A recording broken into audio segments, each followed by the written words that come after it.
People,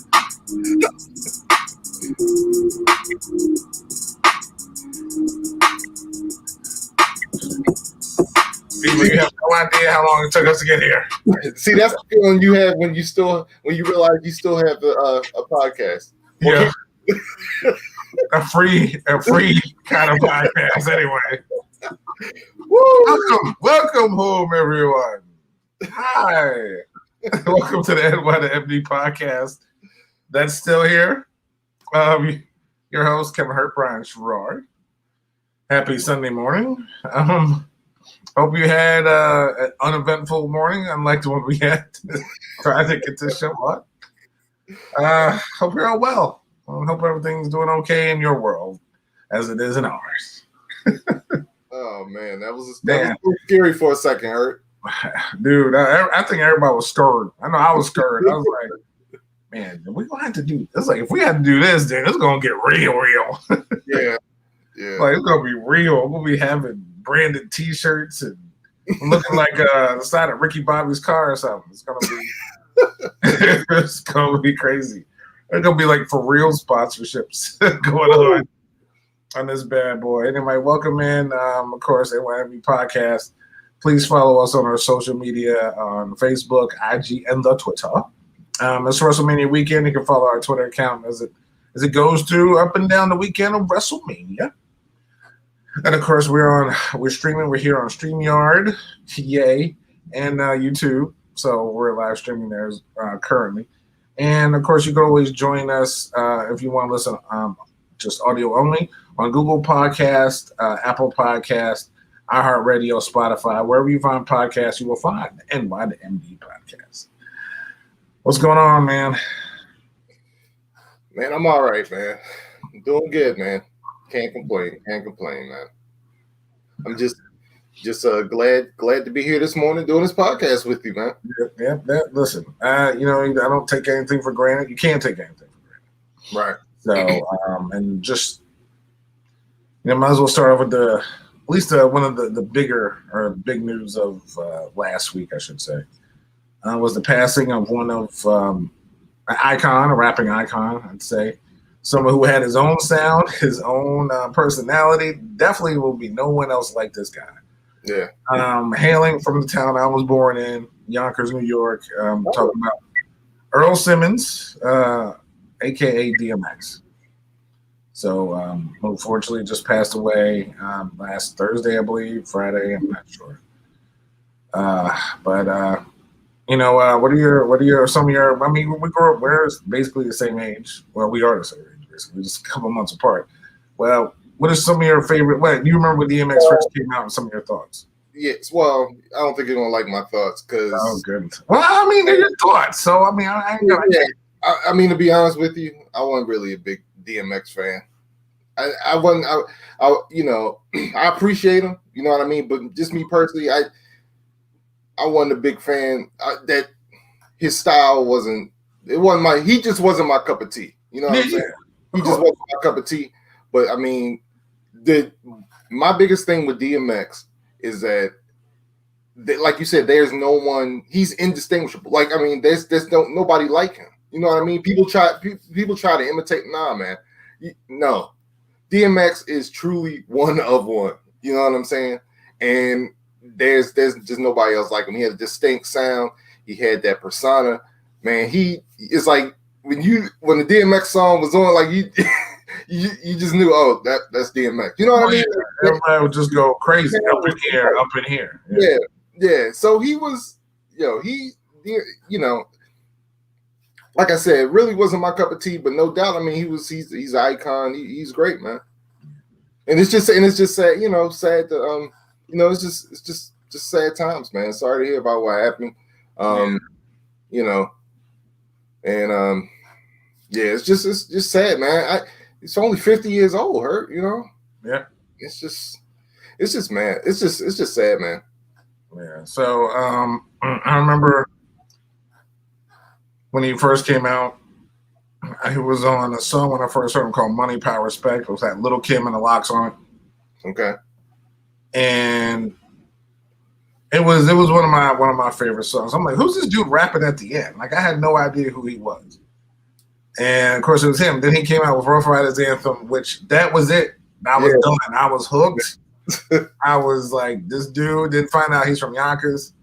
And then my mom told me that the Simmons family was down the street from our family, growing up in Yonkers, which I don't know if it's true or not. You know how old people just make up, just like, oh, I remember that family. That was they had a couple boys and girls and grew up down the street. I'm like, you sure you know who that is? You know what I mean? But I mean, he's from Yonkers. He made Yonkers proud.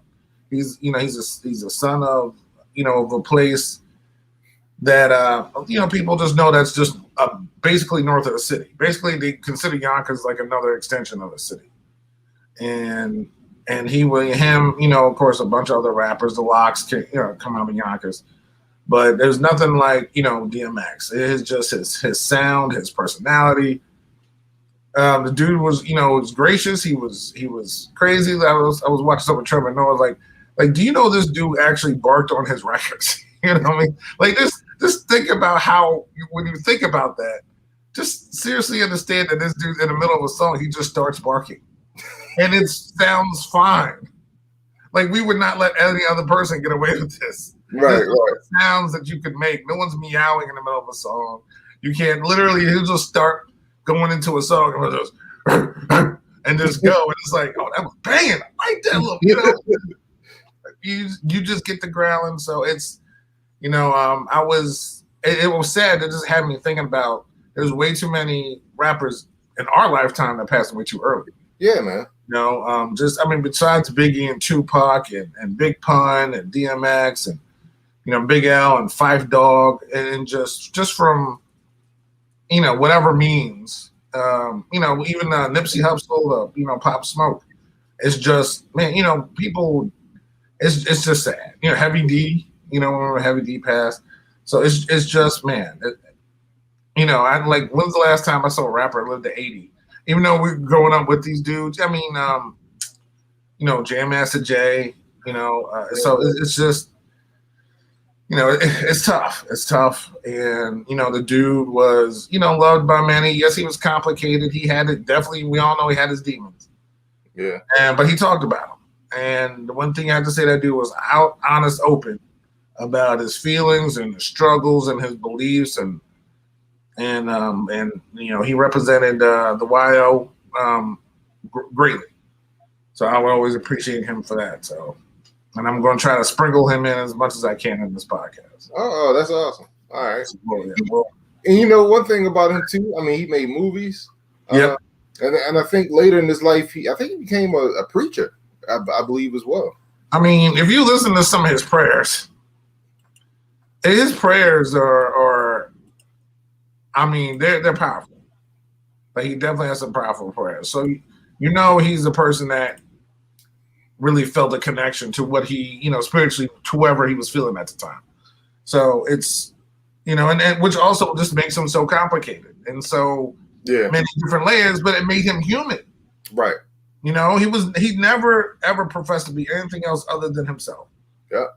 And when you're from, to me, when you're original, that's part of your originality. That's just part of being who you are. But that the fact that I have flaws, I messed up. I still believe in what I believe in, but I'm not perfect. I never said I'm perfect, and believe me, I'll tell you I'm not perfect. So, and that's another thing I loved about him. You know what I mean? So, I basically probably had all his albums, listened to all his songs. He's one of my favorites, and it made, just his style and, him being where he's from. Again, I know I didn't live long or hardly at all in Yonkers, but it's not like I haven't been there a billion times because that's what, where my family's from. So, yes, it's a tough one. It's a tough one. So, but, and it's never easy also to make a transition from something like that to going back into sports. But DMX had an album called Grand Champ, which is like the ultimate champion, and we crowned 2 in the NCAA this past weekend in the men's and women's basketball. So I don't know if you watched the women's final game between Arizona and Stanford. and we had Baylor against Gonzaga on Monday night. So first I'm going to break down the women's game. Arizona against Stanford, exciting. Came down to a buzzer beater. Stanford pulled away. They won by, I believe it was 2 points maybe. Oh, it was 1 point. Yeah, to win their first national championship since '92. I didn't know it's been that long. I know Coach Terry Vandermeer, who's a Hall of Famer, had championships. I did not know it was from '92. That's crazy. That's a lot, dude. We were in high school. So it was like 90. That's because I was like, I want Arizona to win because they haven't won before. They haven't even been to a Final Four. They're out there in a final. They beat UConn. So I had to get over that part. That was tough. But I'm like, you know what? If you beat UConn, I want you to go ahead and win the championship. So, and I know Stanford has won before. I just did not know it was that long ago. So congratulations to the Lady Cardinal for winning the national championship. It was definitely it was an exciting game. So here's the question I wrote for you in regards to this game. Yep. Well, in regards to this Final Four, I should say. Was this the best women's Final Four? I mean, you had 2 games separated by a total of what? 2 points? Yeah. Again, it was a lot of. It was a good game. It was a lot of missed shots. I wouldn't call it I've seen some Baylor over UConn games. There's been some great NCAA women's national championship games. This could be. I'm talking about the entire Final Four. Her. Oh, you mean like men's and women's? So no. I'm talking about these last 3 games. Because they were all so close. It seemed like. Oh yeah, they were. You mean just like of the weekend for them, for the women? Yes. Oh, okay. That's why I was confused. Yeah, I didn't really know how to ask to encompass it, but you had Arizona barely beating UConn. You know what I mean? Well, I wouldn't say barely. Honestly, I watched that game, but it was by like a point, right? No. I think it was more than that. But they controlled that game. It was frustrating. Okay. Yeah, McDonald, their point guard McDonald controlled that game. Our national player of the year, Paige Beckers, could not. She was cold. We had a Crystal Williams fouled out on a phantom foul call, which they looked at again and upheld. Which I don't understand how, unless she's a ghost. I don't know how she touched the other person. But I don't want to get into that because I don't want to diminish what Arizona and Stanford did. But that was just frustrating. And the South Carolina Stanford game was good. So, are we having technical difficulties here? What was supposed to go on? Yeah. all morning, people, technical difficulties. But it was. No, I would say it was definitely exciting. Definitely exciting. I think people want more close-ups. So go ahead, man. Sorry. Okay. I was just curious. I didn't see the last game. Well, no. Once Maryland lost, you were done. Probably. Yeah, unfortunately. Yeah, but Brenda Freese, though, she won National Coach of the Year, I believe. So, she did? Mm-hmm. Oh, wow. So, congrats to her. Okay. All right. Well, that brings me then to my next question, Hurt. What happened to Gonzaga, man?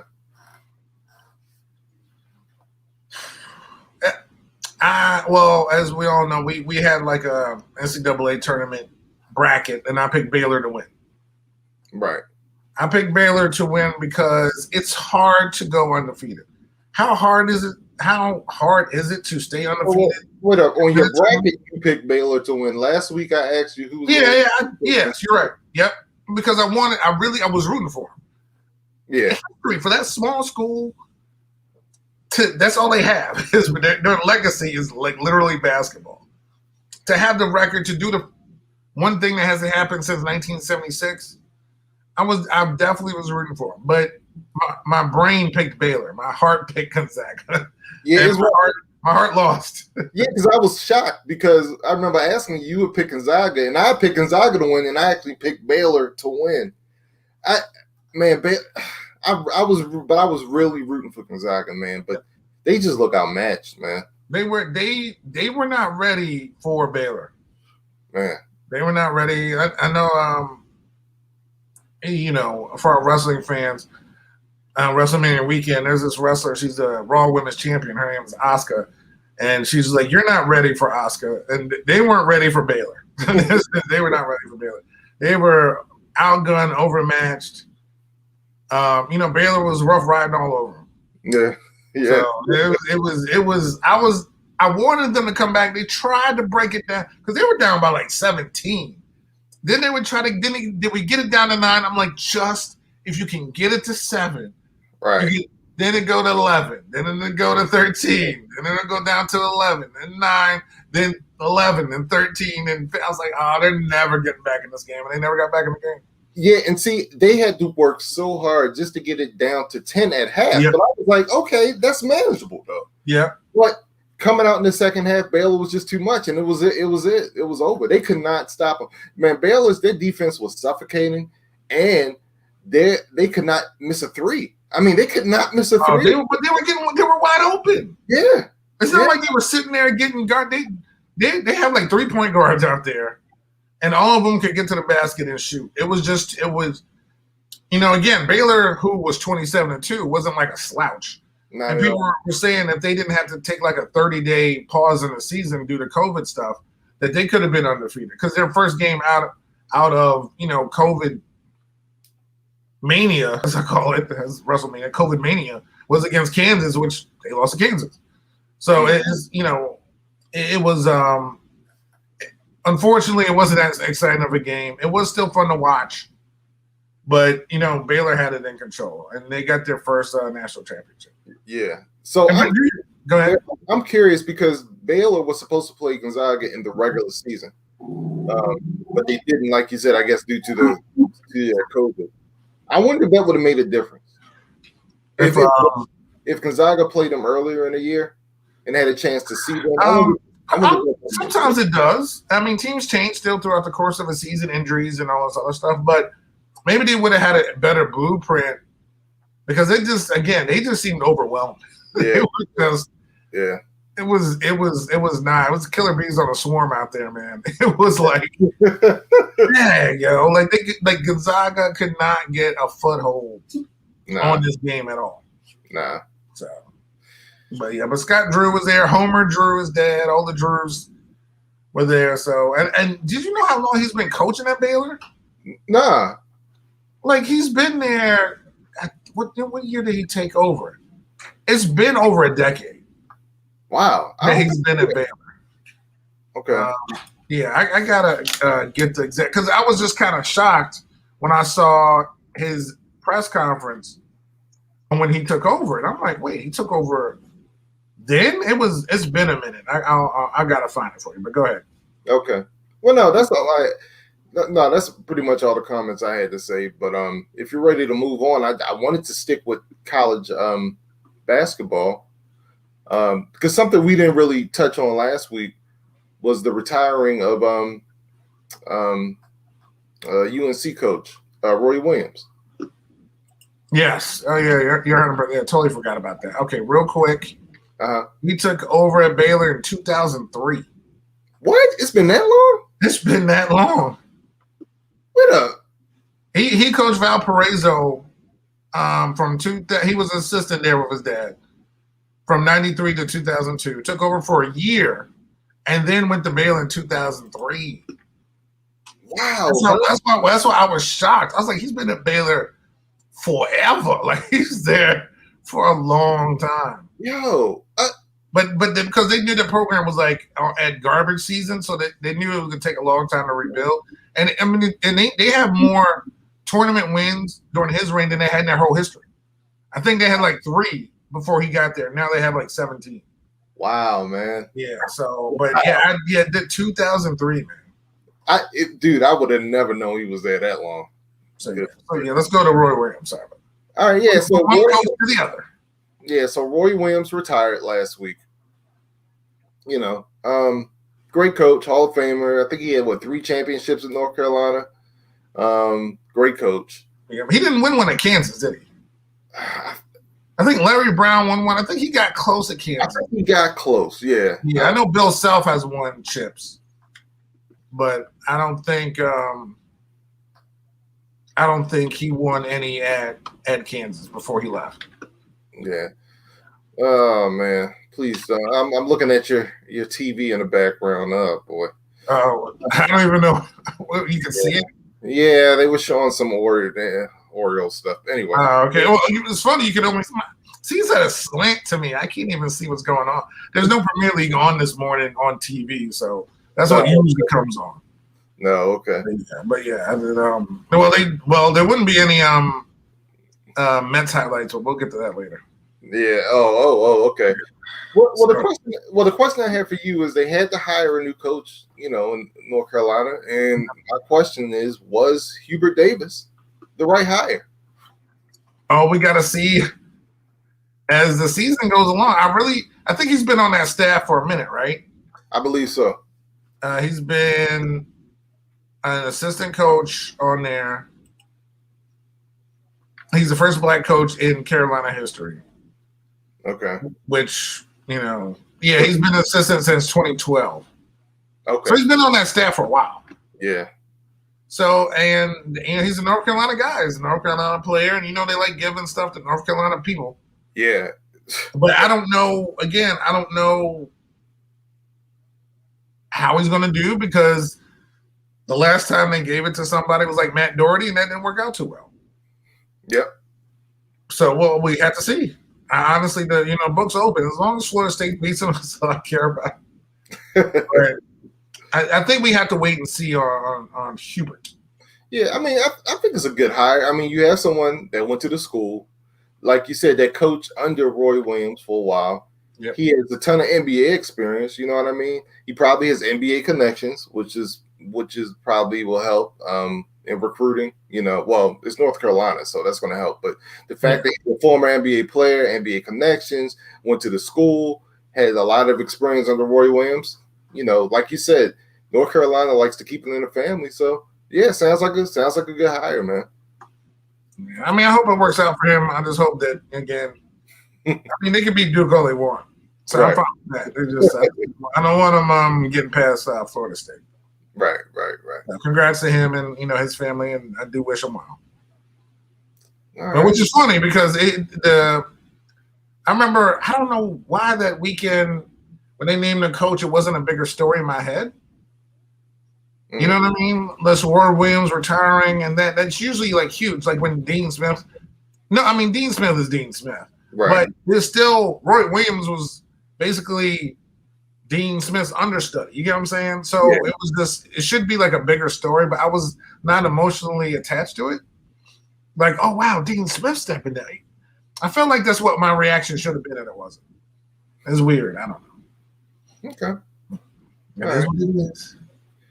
All right, Herb. Well, let's move on from college basketball. Where do you want to go to? You want to go to baseball or NFL? Well, since opening day finally happened for my team, all right, I say we go to baseball. All right, man. Well, I don't want to talk about the Orioles, so tell me about your Mets, man. Well, my Mets are 2-3. Of course, we missed our first first series against the Nats due to their COVID issues. But we had our couple games against the Marlins and the Phillies. Okay. So again, we're 2-3. DeGrom is doing DeGrom things. 14 innings pitched, 1 earned run. I think he's got like 17. No, I think he has more strikeouts than that. He has a ton of strikeouts. His ERA is like 0 point something, and of course he has no wins because we have given him no run support. So he's kind of going back to what he normally does. Same old. You think that would change? Now again, it's early in the season. It's Lindor, like he struck out 14 against the Marlins yesterday, and we got him 0 runs. Come on, man. Zero runs. It doesn't make any kind of sense. It doesn't make any kind of sense. But that's what he has to go through. He's always plagued with that. Like he has to be the absolute best. And we just can't get any runs. Now, of course, we'll play today, and we'll get like 11. So, it just doesn't make sense. I mean, he struck out 10 hitters in a game for the 47th time, and he just passed away good for second in team history behind Tom Seaver. who had 60. So yeah, that's the issue we have there. But it's still good for them. I'm just happy that they're out on the field again. And I got to see them a couple of times on TV. So I'm just excited. I'm just excited baseball's back. Yeah. And it's good seeing fans in the stands. You know, the Orioles had that opener on Thursday, and even though we lost that game, it's good to see fans back. You know what I mean? Baseball needs fans. You know, you need. Was it sold out at Camden Yards? Did you allow full capacity? That is a negative. Because I know they did in Texas. Yeah. Ooh, man. And I know I sent you that picture. Yeah, I was like, good. And I told you, I don't know if this was on the show or off the show. And I know you're like, that's opening day. I'm like, those people, especially in certain places, and especially if you say, hey, guys, you can get out the house. They're getting out the house. Yeah. And hey, you want 40,000? Okay, cool. Wait, I'm there. Get a beer. I'm at the game. Peanuts, Cracker Jacks, COVID, whatever. Those people were just there, man. And I told this. I think sometimes you forget the country which we live in and some of the people that live here. And like I said, I feel like you always have a very good sunny outlook on humankind. So this is why you're on the show, and this is why I'm on the show, just so we can be polar opposites. Because I have no belief in these people at all, and they come through for me time and time again. I don't, again, I have my shots. I've had my. Went and got my vaccine, and so I can do a little bit more and feel a little bit safer out there. I'm still uber paranoid because you still can't tell me everything that goes on, right? So, and I trust science only to a certain point. So my whole thing is, if I'd still continue the things that I did before I got my shots and didn't get it, I want to continue it now until somebody says this is 100% gone, right? So I'm not going to these restaurants. I'm not going to these baseball games. I don't get it. I like WrestleMania's this weekend. They have 25,000 down there, Raymond James. People are separated. They have pods. You have to order things on an app. You go pick it up. They don't want people waiting in lines. So that's fine because it's still kind of controlled. It's not the full capacity of the stadium. Why Texas decided, hey, we got 40. We want 40. For what? Like, I just don't. Why do you have to? What are you showing off? At what point are you proving? I don't get it. That irks my whole soul.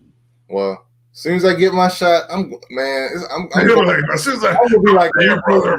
I'm going to Oriole games. Man, I've been look. Oh, maybe it could be. Listen, since I'm vaccinated, and then when you get vaccinated, we can actually be around each other. Yeah. So then we can actually maybe go to a game in like a little pod section. And then we can actually go to the Oriole Mets game. Yes. that should be exciting. And safe. And then we can order on an app maybe.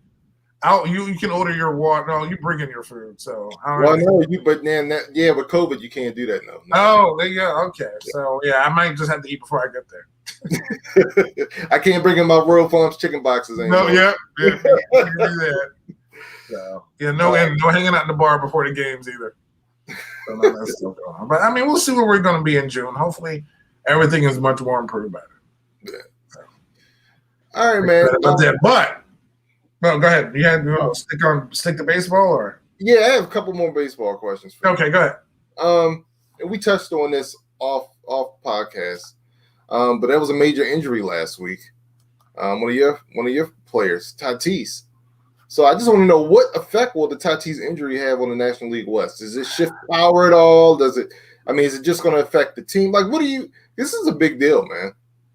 I think it's just going to affect the team. I think remember, he signed that big monster contract in the offseason. Everything's looking up for the Padres. They have an exciting young team. You're facing a team as established and reigning world champions in the Dodgers, who have been ruling the West for a while now. And you feel like you had some momentum going into this season and crash right into a wall. And having an exciting young player, again, I'm not saying I agree with the contract they gave him because he's been in the major leagues like but this podcast has been longer than his major league service. But I liked him because of his personality. You know, he's the son of a former major league player, so it's just like everybody that seems to be on Toronto, but it's cool, and I do love those Padres uniforms for some reason. Like I was always partial to them in those uniforms growing up. Just had the Padre on, even Steve Garvey was there. Just the old Dave Winfield. I was just about to say that. Yeah, you know what I mean. I think they had who was when Goose was there.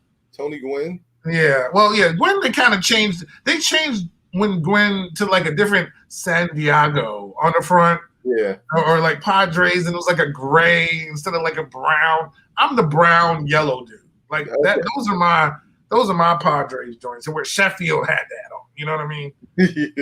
Pre steroid Sheffield. So yeah, I enjoyed that San Diego team. Okay. So, but yeah, it's gonna hurt them. But it is what it is. Okay. The injuries happen. We all know it's baseball. Yeah, absolutely. All right, Hurt. Well, this next question is for you, but it's really for me. Should the Rockies have gotten an All-Star game? Well, I don't know how that occurred, like how they were picked. I don't know if they were the ones that were supposed to have it in 2022 and they got moved up, or they just picked them out of a hat. So I don't know if there was any rationale behind it, but unfortunately, I don't know, and I don't remember the last time. I'm a little bit partial. It needs to be in Camden Yards. Daggone it. The answer to that question is no. You are correct. It needs to be at Camden Yards. I'm so sick of Major League Baseball, yo. I'm so sick. I'm so sick of this. We put in the bid to get this daggone All-Star game. We haven't had an All-Star game since 1992. Okay? That's been that long? Since 1992. The last time Stanford won a national championship. That's crazy. Or maybe it's either 92 or 93. Well, it's not. Actually, it might be 93. Either way, it's a long time ago. Either way, we're talking about almost 30 years, Hurt. Is that right? Yeah, almost 30 years. The best stadium in baseball. And see, this is what I don't like about MLB. Now, I give MLB credit for taking a stand and moving the game, even though a lot of people disagree with that stance. I commend them for taking a stand. But I don't like what they're doing to the Orioles. They are punishing the Orioles because of this whole Masson and Nationals thing, and I don't like it. I don't like it. There's no reason to tell me why they could not put that All-Star game in Baltimore. No reason. And they keep passing this up year after year after year. 30 years, Hurt. Almost 30 years. That doesn't make any sense. That makes absolutely no sense. And the reason why we should have it is because there are only 30 teams. There are only 30 baseball teams. So if you're going to really be fair about it, if we had our All-Star game 27, 28 years ago, we should be in the running for one, and we're not. And it just pisses me off. Yeah, I don't know. I don't remember the last time they had that they had the All-Star game there. I feel like I might have remembered it was not that long ago, but it definitely was more recent than the last 30 years. I don't know. Oh, in Colorado? Yeah. I can tell you. So Coors Field, right? Because what happens is these teams, of course, they build these new stadiums, and then MLB gives them an All-Star game shortly afterward. Yeah. Which is what happened with the Orioles. So Coors Field was built, in the mid-90s or so? Because the Colorado Rockies came out in the mid-90s, I believe. So they probably had an All-Star game around 96, 98, 97. And I'm going to look it up right now. Okay. But you can't keep the All-Star game out of the best stadium in baseball for 30 years. I'm sorry. No, I definitely agree with you. So I just don't, it just irks me, man. And like I said, MLB is punishing the Orioles because of this whole thing with the Nationals. So. But they don't need to be into that. They need to stop being petty. Yeah. and bring the game to where it should be. Yeah. So So I would enjoy it, but it is what it is. yeah. All right. All right. So let's see. We done baseball. Do I have any other? No, we got to talk about Colton Wong. Okay, I don't know who Colton Wong is. He's a baseball player? Yes. Okay. So I know he's a national leaguer, so you would have no idea. Even though I know his name starts with a K, by the way, but that's something. Oh, okay. And it's Colton, not Carlton, but that's all right. Glad you did your research before. Sure. Anyway, he has played his whole career basically in Cardinals with the Cardinals. You know, I'm not a Cardinals fan. You know, I basically hate Cardinals. Right. So he started in their minor league system, and till this season, he actually was signed by the Brewers because they didn't. St. Louis didn't renew his contract, so he played his first game back in St. Louis, and it was emotional for him. It was so emotional. He got up there, he started shedding tears being back at the place that he's played his whole career at, and it made me realize why I love baseball so much. Now, again, there's a many reasons. I just don't remember people in other sports coming back home and, you know, just being so emotional. And I feel like baseball is I feel like it has a different relationship with players and teams. Again, it depends on how it ends. If it doesn't end amicably, you don't care. You know what I'm saying? But if you like, there's certain places that you just have this, and you know, coming up in the minor leagues, because again, football, you don't come up, there's no minor leagues in football. There's no minor leagues in basketball. You're on the team. You know what I mean? Baseball, the team drafts you, and you work your way up in that organization. So you know, you're in the whatever, your Pawtuckets and your Port St. Lucies and your Albuquerques to get to the big leagues, and then the team drafts you, and then you play, and then you start, and you have this. And I know I'm this way too. This loyalty to that organization, and then this love, and then business is business, and maybe like, hey, we got somebody, we got whatever, we gotta let it go. Just like the Rangers and then Rodor, who they just like, oh, we don't have a place for you on the wrestling. Like, really? But maybe they have somebody better. So they didn't even have that dude on their roster. But Colton Wong, again, just good player. Milwaukee signed him right up since St. Louis didn't seem to have a need for him. But just emotional in his first appearance back at Busch Stadium, and it just makes me I love when players show emotion, since I'm emotional, and just an appreciation not only just for the game, but just where they came from. You know, so it was just big to me to see him up there at bat and just start shedding tears. It's like, oh man, that's cool. Like, I love that. Like, you know, I hated you because you wore that bird costume, you know, but you're a Brewer now, so you're okay. That's cool, man. Yeah, I don't have that dislike for him anymore. So yeah, it was just cool. It was a little story, and I really did enjoy it. That's cool. So that's baseball. All right, what you got next? All right, man. Well, I think it's time to move on to football, man. All right. And that was a big trade that went down this week. Sam Darnold is leaving NYC. And he's how it's being played, how it's going down. Say what?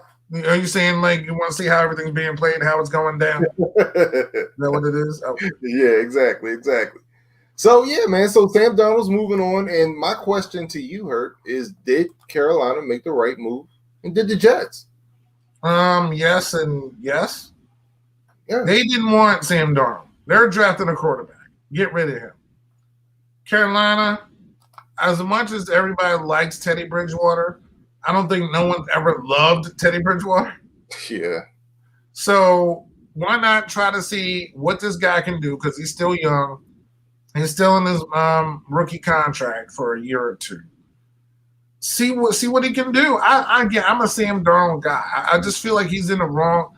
Sometimes you're in the wrong place at the wrong time in the wrong organization. Yeah. There's nothing you can do about it. There's nothing you can do about it. So I want to see what he can do in Carolina. And I think this was good. They didn't give away a first rounder. They give away like a 2, 3, a 6 or something. But it wasn't like, now if they give away a 1, I would be like, okay, y'all going way too far. But they didn't. Yeah. So I think it's a good trade for them because they want to see how much upside somebody has. Again, I'm just, and the Jets are drafting a quarterback. You can't have Sam and some other dude there. There's no point. Nah. So get some equity, and they did. Yeah, I think it's a good move. I like the move for both teams. I thought the Jets really made out, man. Getting a 2 and a 4, and you get this year 6, but a 2 and a 4 for him, that's good. Yo, you will take a 2. I thought for Sam Darnold, yes. I thought he would net a 3, but a 2 and a 4 and a 6, absolutely, I'll take that. And for Sam Darnold to get away from the stink of Adam Gase and what he did to that franchise, and go to good offensive minds down in Charlotte.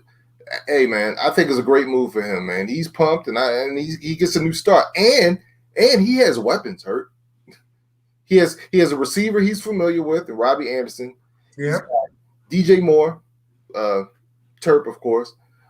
Christian McCaffrey. He's healthy. Yeah. So second year for Matt Rule. Yeah. So I like the move, man. I really like the move. I was concerned when there were links or rumors of him being linked to Pittsburgh. I thought that would have been a good move too for them. So I'm glad Carolina got him. I'm curious to see how he's going to make out, but I think it's a good move, man. It is. I think it's a good move. If it doesn't work out, he didn't lose that much. Like our show contributor here, everyone is in the wrong place at the wrong time when it comes to the Jets. And he's right. Whether it was Altu or whoever, just when you're on the Jets, not every day could be a butt fumble, I guess. Well, when you're a Jet all the way. Yeah. Until you get traded to Charlotte, to Carolina. Yeah, Carolina. So, all right, man. I'm really, really interested to talk about this next topic. When we already kind of got into it, discussed it a little bit earlier this week, but can your boy Aaron Rodgers host Jeopardy and play in the NFL? Hurt? He's been hosting Jeopardy this week. Well, not this week, but they aired his episodes this week. I've been pleasantly surprised. I had my doubts because of just the dry manner and personality of Aaron Rodgers. I actually think it works. I think he's doing great. I think it works. What are your thoughts? Have you watched? I watched Monday and forgot the rest of the week, which normally happens. Oh, okay. Like I said, like you said, he like that first day, I felt like some of his jokes were not dry, but he talks so low. Like his voice is always at the same level. He's very monotone. Yes. So it's sometimes, and especially for a game show, it's hard to follow. So I'm like, can he get a mic there? Can he speak up a little loud? It's just the tone of his voice. He's a funny dude because come on, he stands in the.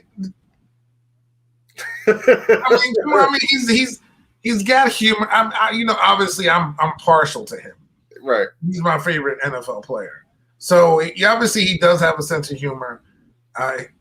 Intelligent guy. Just his jokes are always on time.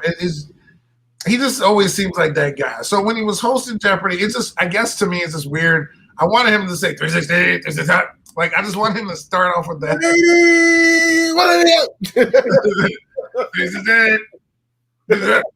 Like I just wanted him to start off with that. But in Jeopardy, it was weird with the suit and the hair, but can he be the full-time host and still play NFL football? Because that's your question. Again, the offseason isn't that long. He's a quarterback, so you still got it. There's playbooks.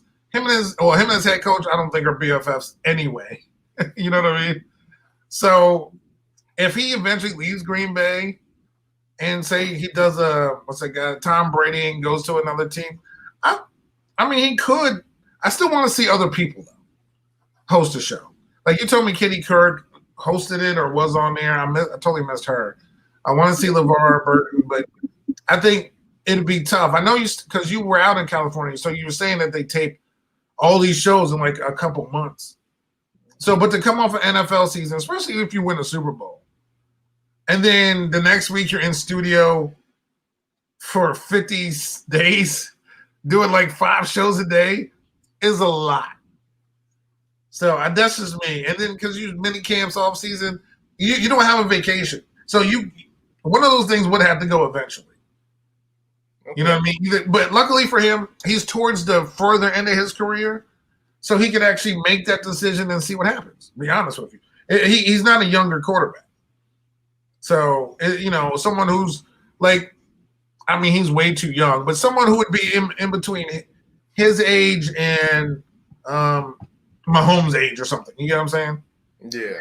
That would be a decision somebody had to make. But I would like I said, I would love to see it because he is funny, and that dude did have the proper question, even though he couldn't answer the Final Jeopardy question. Yeah, it's like, who made the decision to kick the field goal? That was perfect. That's funny. Yeah. So just so you know, Katie Couric, he did host already. Okay. But do you know who the next host is going to be? And I'm actually excited about this, and I think this guy will be great. Oh, is it LeVar Burton? No, it's not LeVar, not yet. Anderson Cooper. Oh, really, Anderson?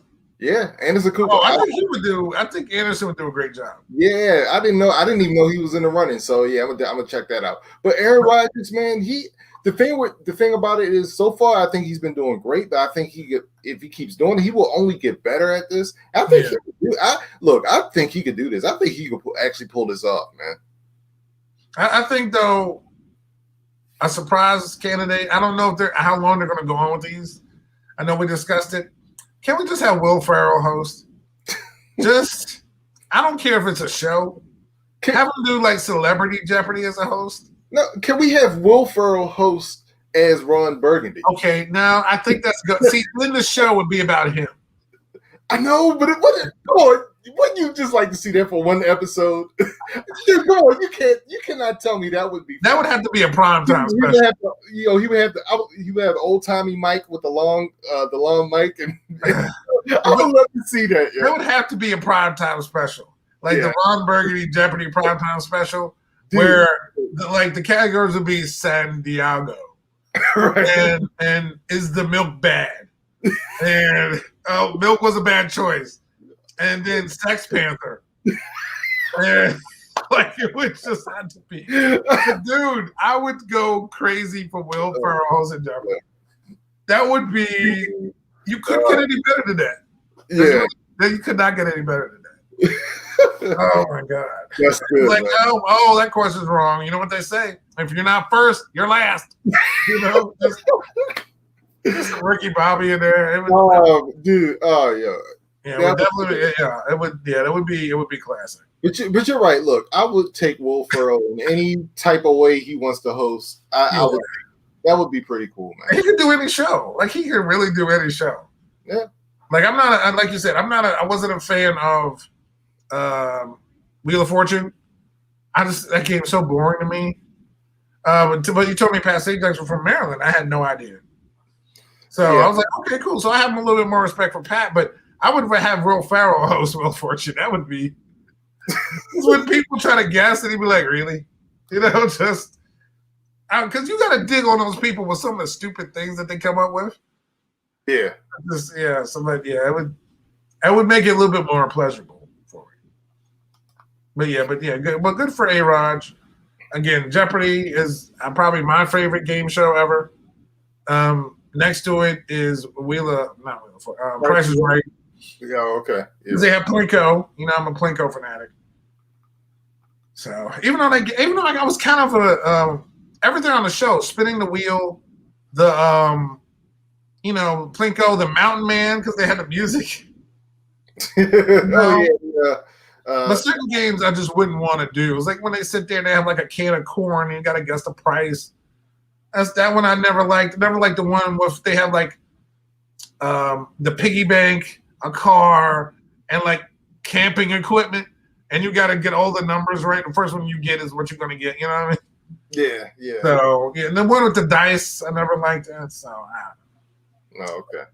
That's a whole different discussion for another day. Yeah. Oh, and by the way, I was wrong about Pat Sajak. He's not from Maryland. He lives in Maryland. So. Oh, okay. Well, hey, it's even better. Yeah. So good for him. And he's an O's fan. So. Yes. I love seeing him at those Angels games when I'm watching Mike Trout hitting home runs. Yep. Shohei Ohtani. Yeah. Home runs. Yes. You're 100%. Moonshots by Shohei Ohtani. Yep. So, all right. What do you got next? All right, man. I just want to show you the tweet of the week real quick. Okay. I don't have a quote of the week for you, but I do have a tweet of the week. I'm sure you saw this, but I just thought this was cool. Let's see. Shaquille O'Neal. Oh, yeah. He was in Zales, I believe, and he paid for some dude's wedding ring that was on like layaway, man. So that was pretty cool. Like, where was these people when I was trying to do these things? How come somebody famous wouldn't show up when I was just like, oh, let me go try to buy. Oh, Shaq, hi. Oh, yeah, I'm getting off the layaway, man. You know, it's times are rough right now. Oh, go get his real purple. You know, like, okay, you know what I'm saying? Like, but this is why we like Shaq. Shaq does things like this. He's like the opposite of Paul Pierce. Like he has a good public persona. He doesn't do stupid things. So shout out to Shaq for that. Yeah, man, that was real cool, man. I thought that was really cool. All right, man. Probably one of the most relevant questions of the week. I don't know, but are you watching the Masters hurt? Nope. That makes two of us. Only because two reasons. One, I feel like I just watched it because I did. And it hasn't been that year separation from it. Because honestly, even if Tiger was hurt or he wasn't in it, I would still just turn it on just to see, you know, I don't know, any of the Rory, even though Rory hit his dad, which is hilarious. Like, what are the odds? What? Yeah, so I don't know if this was off the tee, but he had a wayward shot. And of course, it's like 4, and the ball ended up bouncing off his dad's, like literally landed and hit his dad's leg, and bounced off his own father. Like, what are the odds? Easy. What are the odds of you hitting your dad out there on the golf course? That's crazy. Yeah, that was fun. So that was the funny part of the week. But I have no absolute zero interest. Well, do you know who's leading the Masters right now? Oh yeah, of course. Well, I do know that. Who is it? It's Hideki Matsuyama. Yes, I had no idea. And I wrote that down because I would not have known unless I looked it up.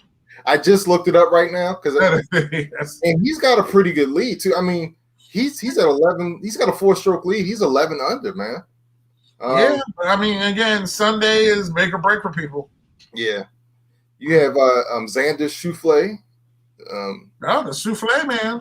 Yeah, he's tied for second. Mark Leishman, Justin Rose. I know Justin Rose. Yes. Zalatoris. I don't even know who. I have no idea who that is. Never heard of him.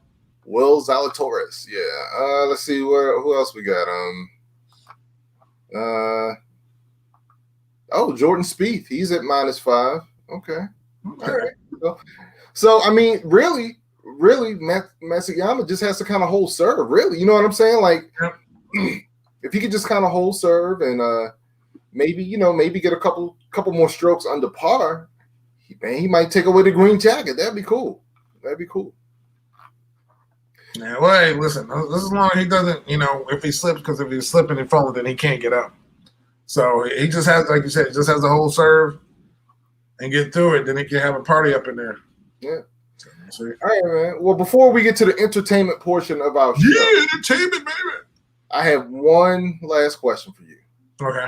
And it is, are you now a Timberwolves fan? No. First of all, the only team in Minnesota I like are the Lynx, and that's because Maya Moore was part of the team. Other than that, I like Prince. So that's it. Like, now, what's funny, how A-Rod and said girlfriend were going to buy the Mets, trying to buy the Mets. which thank goodness didn't happen. Yeah. And now he's buying with some other guy trying to buy controlling interest of the Timberwolves. Which I don't listen. He can go and buy whatever, but this doesn't include J-Lo. So my question to you is: are they still together? Oh no, heck no. You're like, oh no, heck no. No, they're not together. You know what happened, right? Well, I mean, I heard that they're separated. Yeah. And you have seen no pictures of them being together. Yeah, because I really don't want to get on that on this show, but I don't want to get into celebrity gossip here. But I mean, why not? We do everything here. I mean, all right. Well, he's fooling. Supposedly, right? Yeah, allegedly fooling around with J-Lo, and she's J-Lo. I was like, you're cut. Peace, deuces. Like, dude, what are you doing? Again, this is weird. First of all, this was a relationship.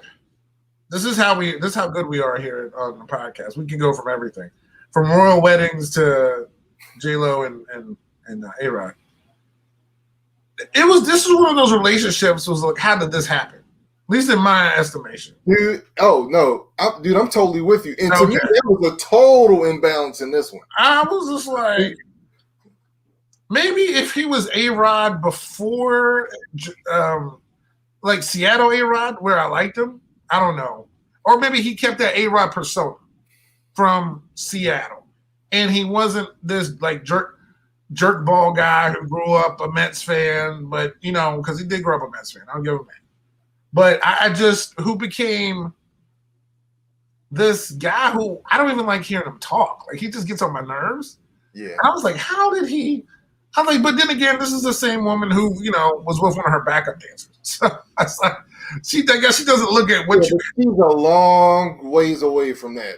She was not J-Lo when that was, you know what I'm saying? She was still J-Lo.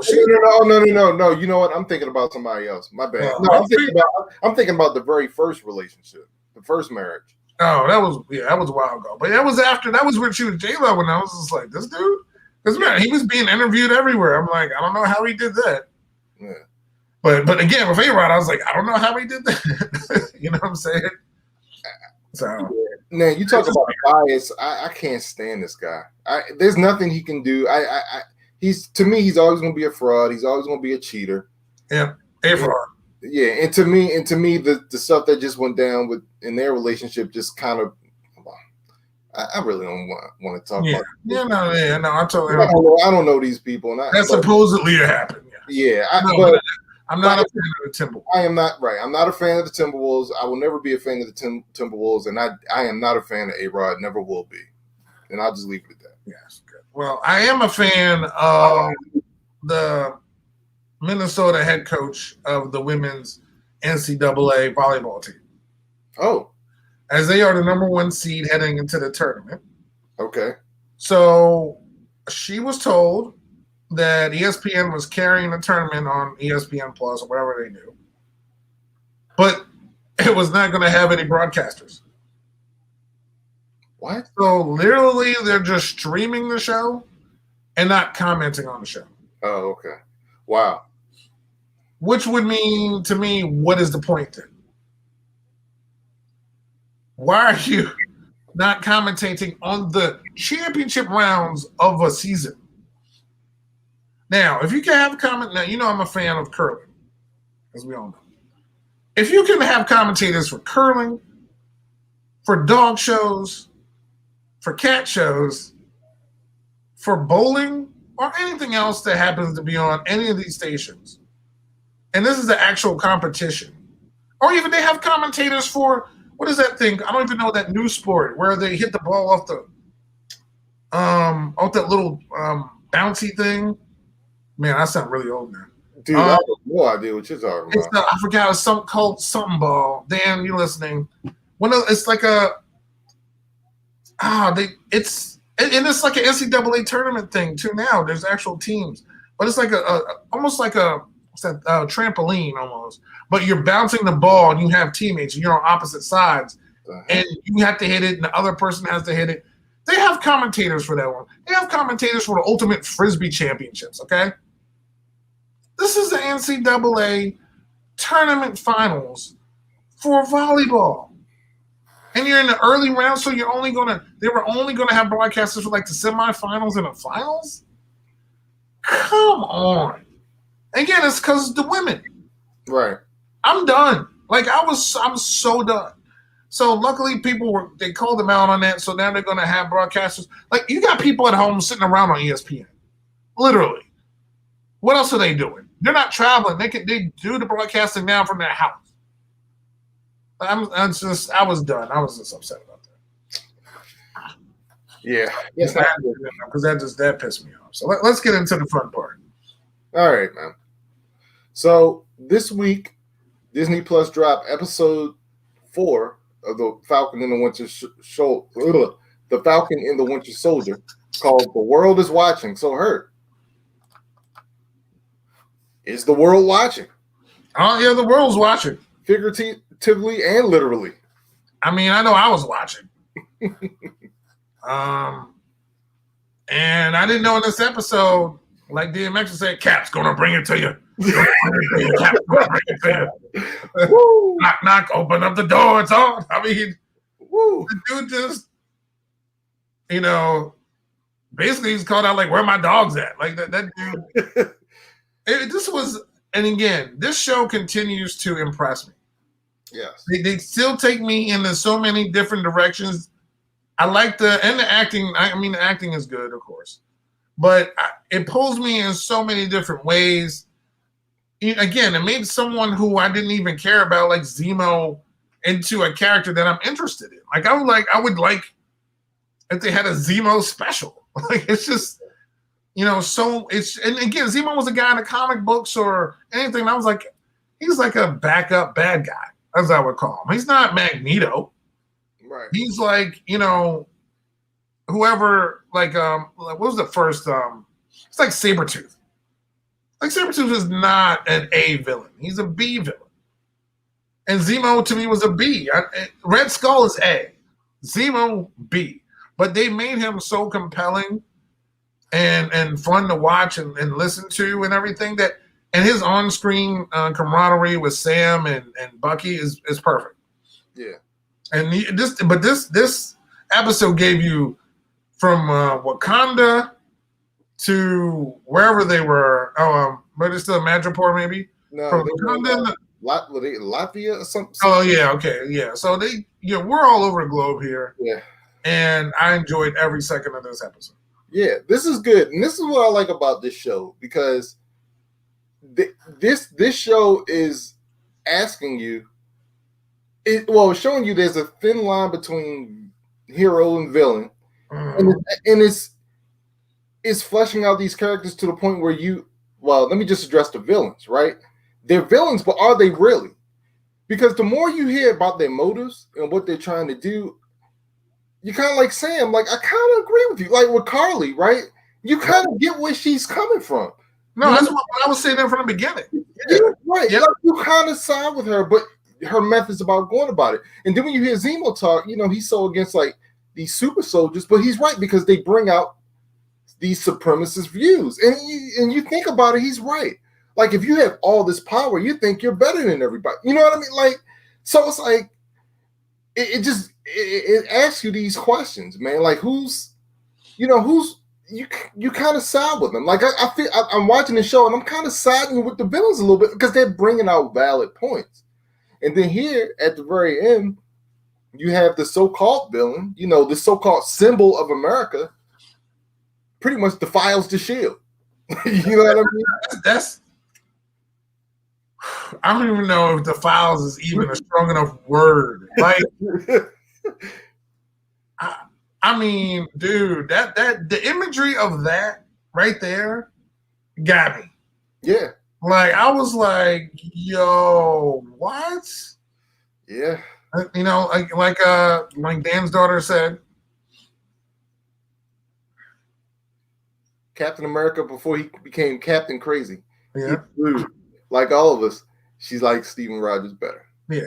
I mean, yeah. Did you say Steven Rogers, by the way? Oh, Steve. My bad. Steven Rogers. You went all formal on Steven. My name is Steven. I'm going to call him Steven. James Barnthal. What's his name? What's Bucky's last name? Barnes. Yeah, there you go. Yeah. James Bartholomew Barnes. Yeah. Stephen F. Rogers. Oh my God. Dude, it was, I'm telling you, but I'm like you said with Zemo, he's like, like X would say, like what these superheroes want from a villain. You know what I'm saying? Like what is, I agree with the whole, because there's going to be people who are going to abuse the power. And like you said, there's only one Steve Rogers. Not everybody's going to use it for good. And the thing that separated Carly was when she actually killed those people. Yeah. So that's when she actually crossed the line. If he stayed in her zone of just fighting people but keeping her people safe and trying to expand her program and not have people die and stuff, I think it would have been a whole different story. Because like you said, there's millions of people that were on their side. And it's just a story of, she was just in America and ourselves. We were 80s kids. We grew up to hate Russia. We really were. We're like the Cold War, and they're our enemy. And so just imagine all of a sudden everybody's gone, blipped out, and people just helping each other, crossing borders. I need help. I don't care what you look like, who you are. We're just in this together for 5 years. This wasn't like a day and a half. This was 5 years of us working together. You looking at me as a human, not from what country I'm from, probably not what race I am, but whatever it is to help build up, and we all come together. Because I'm sure presidents were blipped, leaders were blipped, cousins, uncles, aunts, everybody's gone. And so everybody just got to pull things together. And all of that, they grieve together. Just imagine again, Sam had those things for people who went through, combat situations and maybe lost people. Just imagine, you going through one of those things like, I lost my whole family and I was the only one not blipped, and people coming together for things like, so that's heartfelt.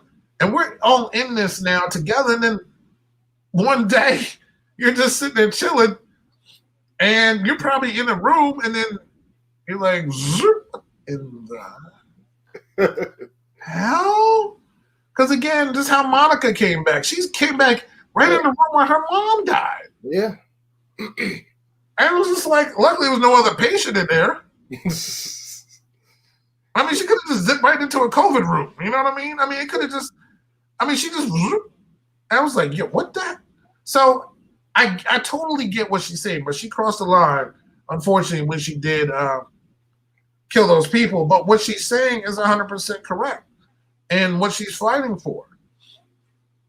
But it's like in this day and age, it always makes people double down. But it's such a good, and I didn't think they would make me hate Cap more, but they did a really good job doing that.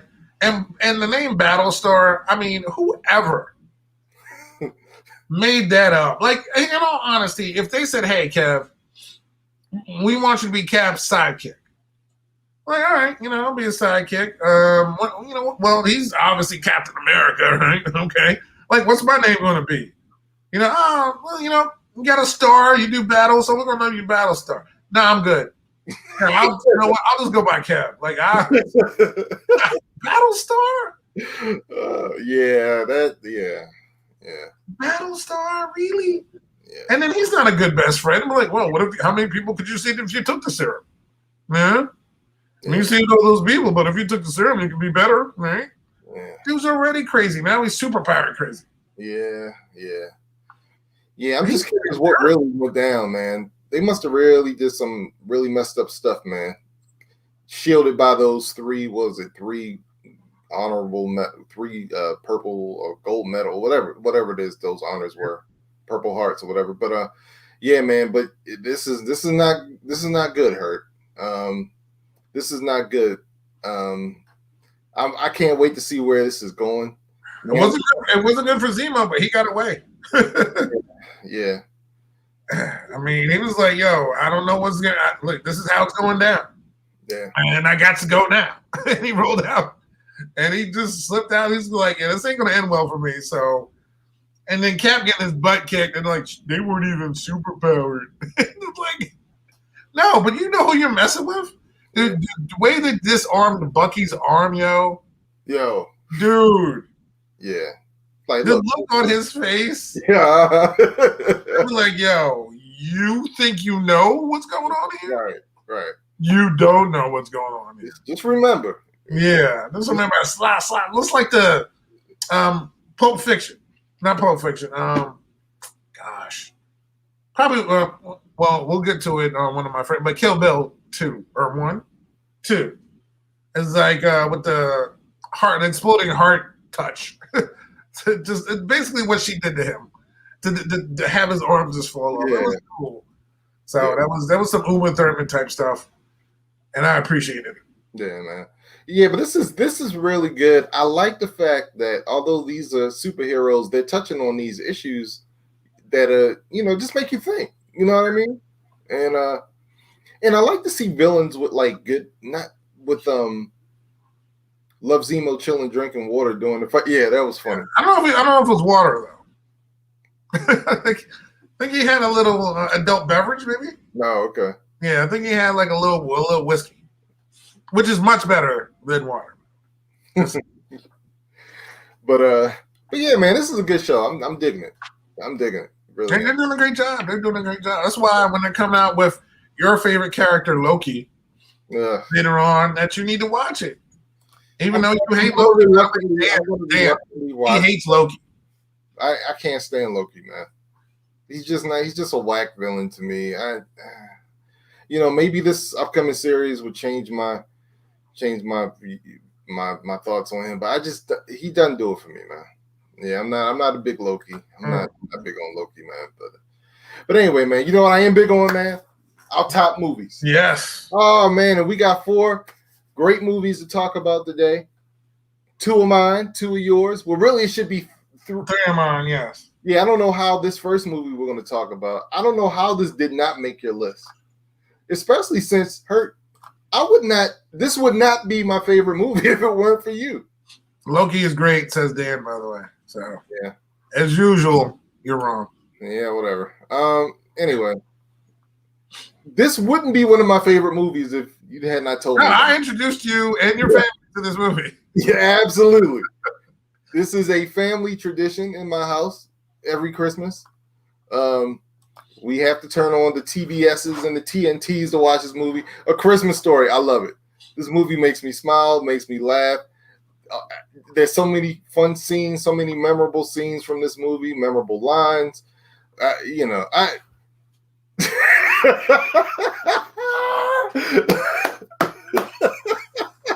So one of us really loves this movie and didn't put it on his list. That's all.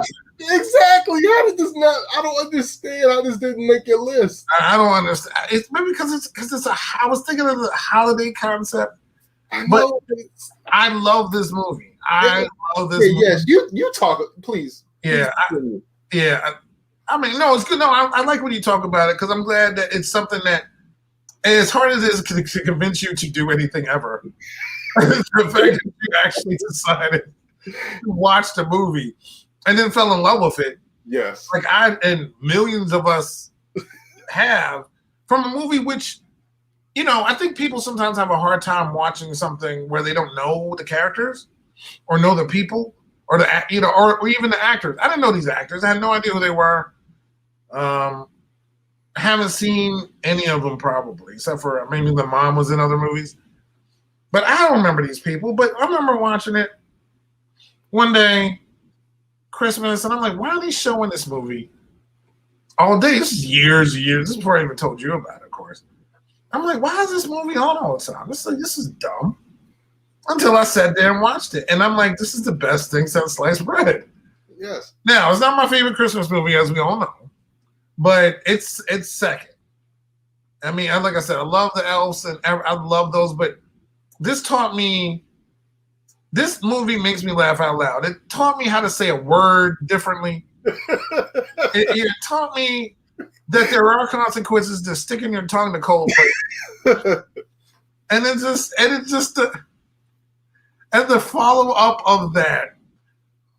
And just all of it's just so good. Oh, dude.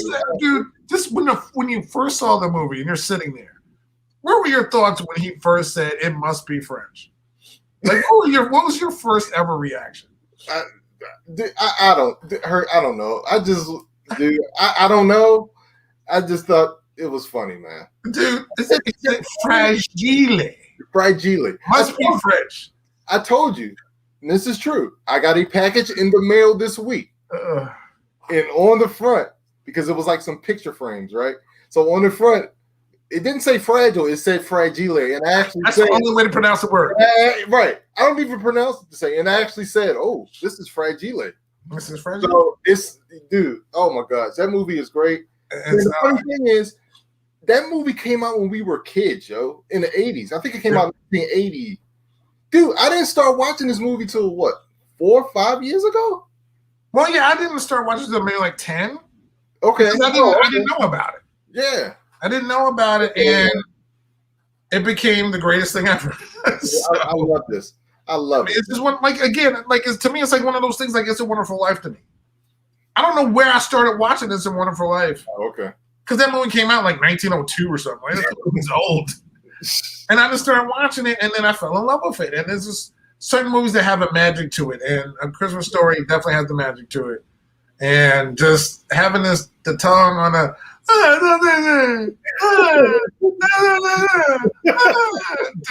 oh my God, the whole thing. Then when Ralphie loses it, just starts whooping his butt. Yo. Oh, but Santa Claus kicks this shit, love it. Boot to the face. Oh, dude, you shoot your eye out, kid. Shoot your eye out, kid. From the soap. Oh yeah, dude. I love the soap suit because you hear the mother on the other end. Yeah, it's like, another end. He said, "What?" She tried the soap, and then she was like, "Oh my God, this." Dude, I loved it. The magic decoder ring, the whole everything. And it's funny you bring it up because I know how Ralphie would feel, man.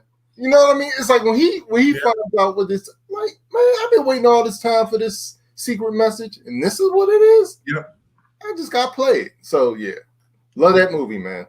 Yeah, that's awesome. All right, what we got next? All right, number 63. This was on my list. This is one of my all-time favorite movies, man.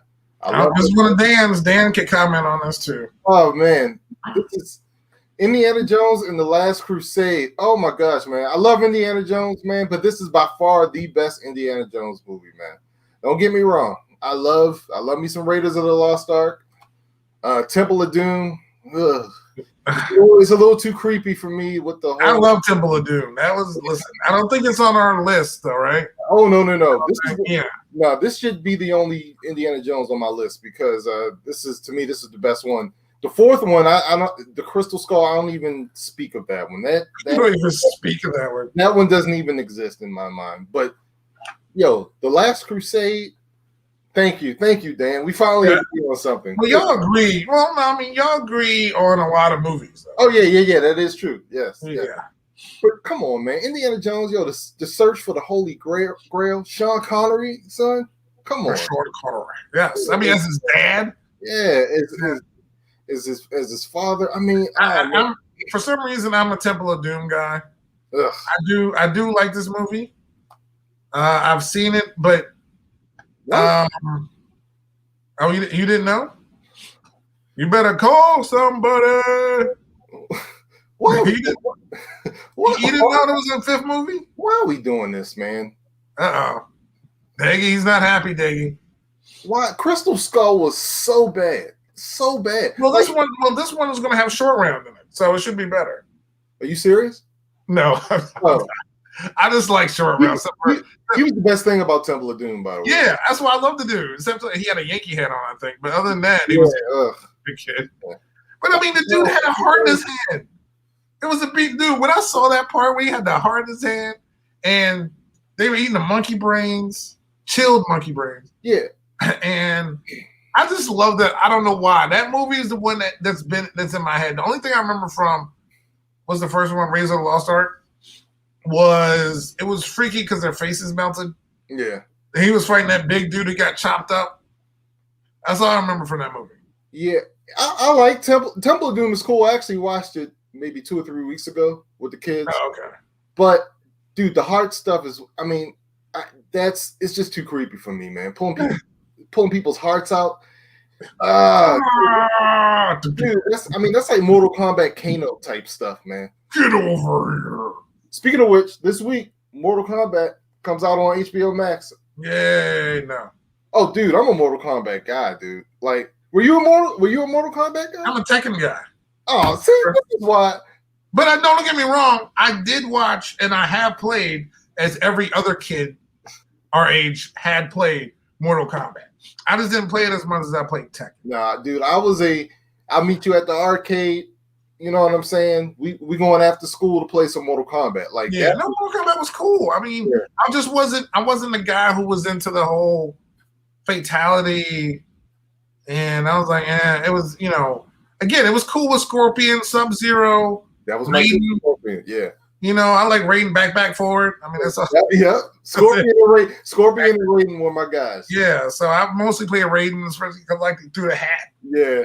So I was more about him, but it wasn't again. But they've had these movies out before. None of them have been really good. Yeah, no. So, again, but HBO has been doing well. They had the Snyder Cut, which we talked about, was great. Yep. Godzilla and King Kong just came out. I watched that. I was pleasantly surprised by it.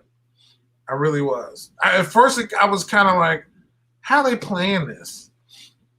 And some of the concepts, I mean, you got to think it's about two big monsters. So the concepts are going to be wacky anyway.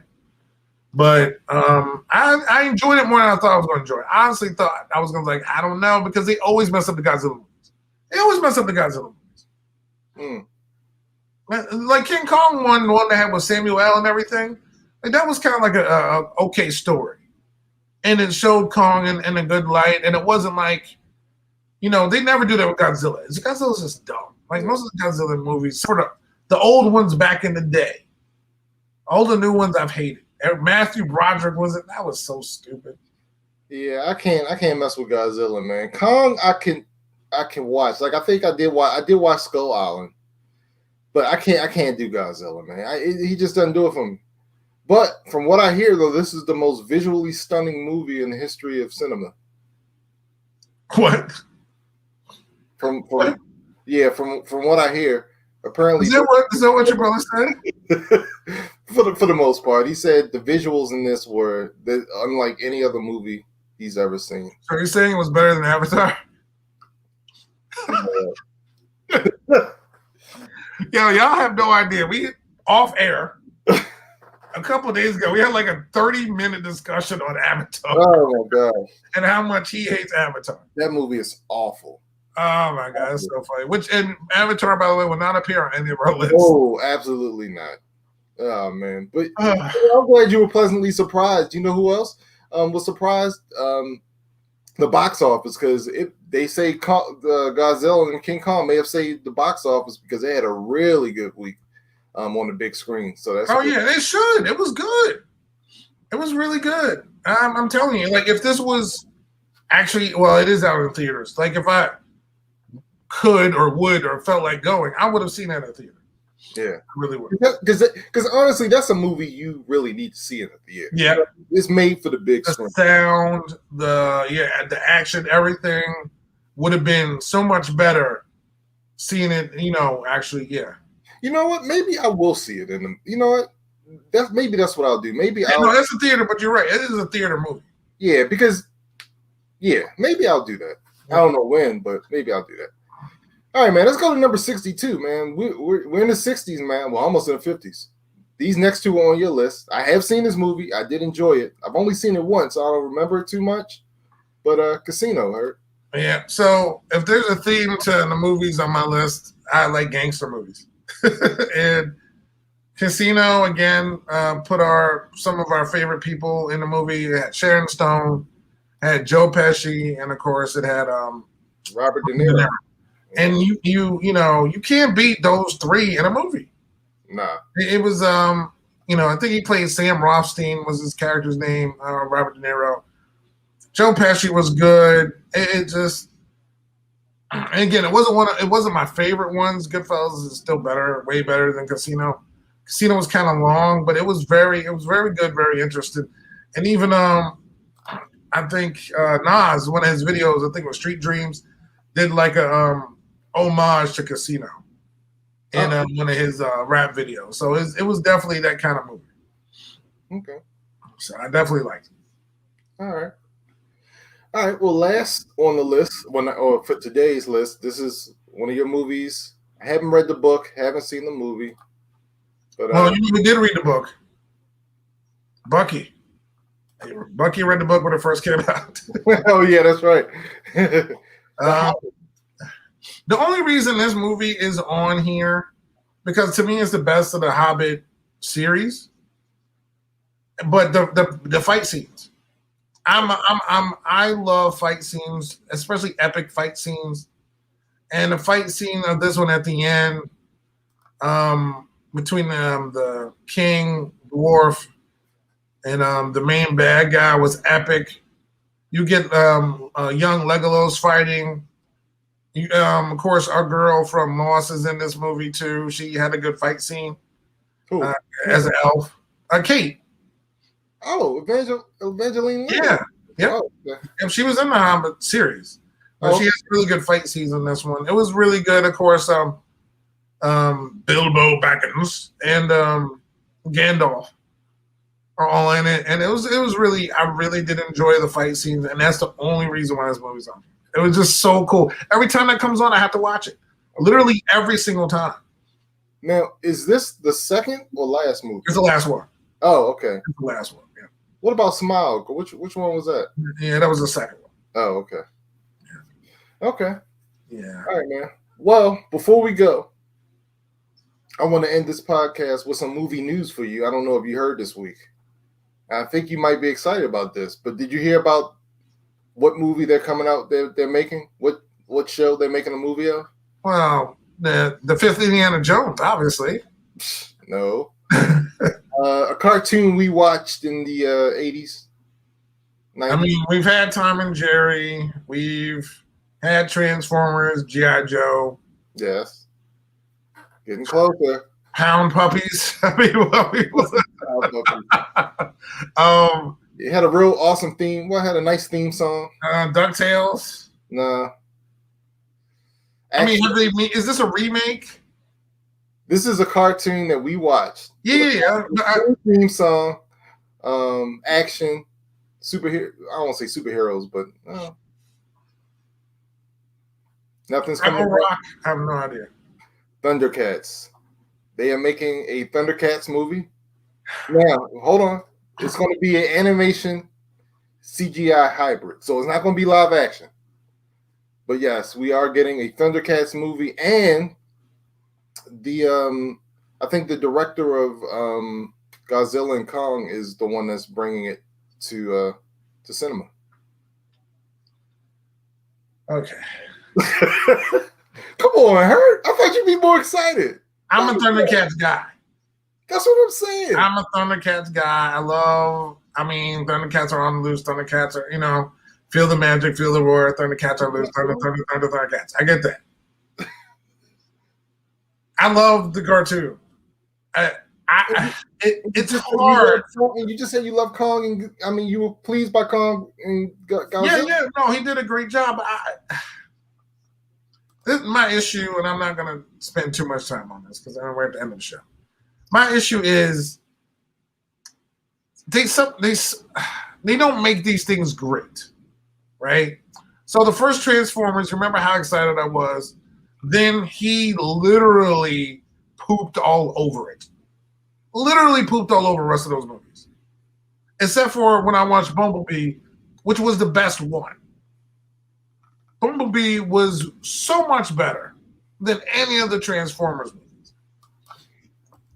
I remember when I was small, they had He-Man. They tried to make He-Man with Dolph Lundgren.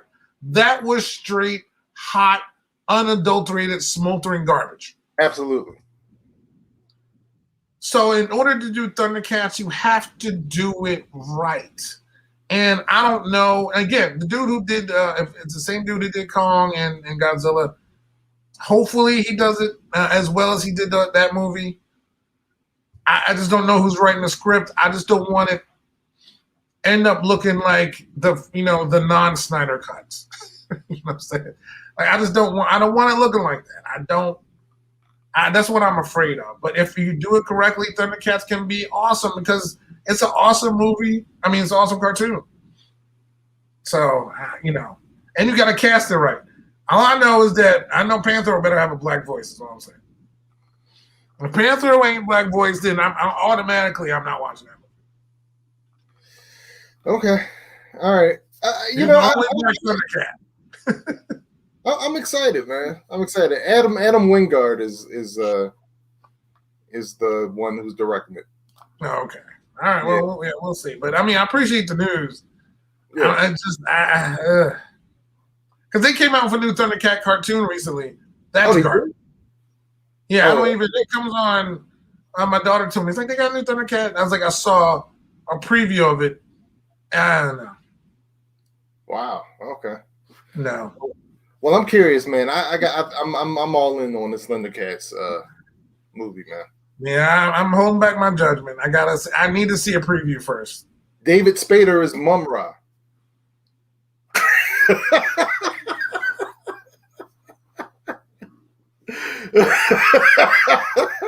Would that help?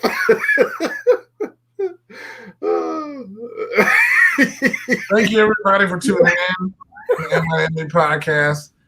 Of course, you can follow us on IG, Twitter, and Facebook. Of course, I'll be tweeting again tonight about WrestleMania, night 2 of WrestleMania. So you can definitely watch that and look out for that. And thank you, everybody, of course, for following us and liking us, StreamYard, and we're here on YouTube, as well as downloading us on our Stitcher and Spreaker apps, as well as Google Podcasts, iHeartRadio, Spotify, wherever you find podcasts, you'll find the NYMD podcast. Everybody stay safe, and just remember, X is going to give it to you. And we'll see you next week. And it's also Wakanda Forever, so we're all the same thing. Peace out.